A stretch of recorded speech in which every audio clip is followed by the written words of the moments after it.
आज SITचा जो तपास सुरू आहे त्याच्या संदर्भात त्यांचे काही प्रश्न असतील तर त्या प्रश्नांना काही उत्तर त्यांना हवी असतील तर ती देण्यासाठी मी आज आलेली आहे आणि या तपासामध्ये पूर्णपणे माझं सहकार्य राहील। त्याच्यामुळे आता तपासाला सामोरं जात असताना जी मदत पोलिसांना असेल, इन्व्हेस्टिगेशन टीमला असेल, तपास अधिकाऱ्यांची जे काही प्रश्न असतील त्याला निश्चितपणाने मी सहकार्य। अनेक प्रश्न आपल्या संदर्भात उपस्थित करण्यात आले होते। या सगळ्या प्रकरणामध्ये आपण या अशोक खरातला कुठेतरी पाठीशी घातलं होतं असं देखील त्या ठिकाणी विधान केलं होतं। या अनुषंगाने नेमका तपास आज होणार आहेत का, आपण नेमकं काय खुलासा करणार? मला असं वाटतं की अनेक शंका तुमच्या सगळ्यांच्या मनामध्ये आहेत। ज्यावेळेस हा तपास पूर्ण होईल या तपासामधूनच त्या तुमच्या सगळ्या प्रश्नांची उत्तरं मिळणार।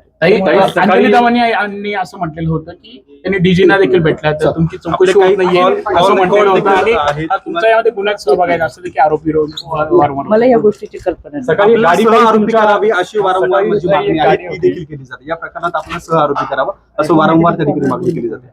कोण काय म्हटलंय किंवा कोणी काय बोललंय याची कल्पना मला नाही। आज जो तपास आहे त्या तपासाला पूर्णपणे सहकार्य करेल ती माझी तरफ। सकाळी गाडी तुमच्या घरी आली होती MH15 नंबरची, त्या गाडीत कोण होतं त्याबद्दल काय माहिती? आदरणीय पवार साहेबांचे ते कार्यकर्ते होते। महिला बालकल्याणच्या संदर्भात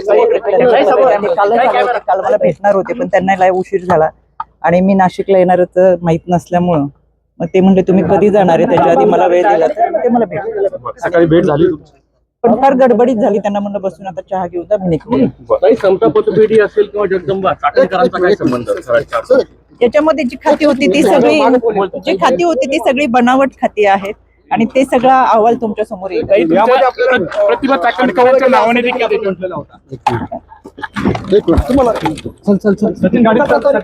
गाडी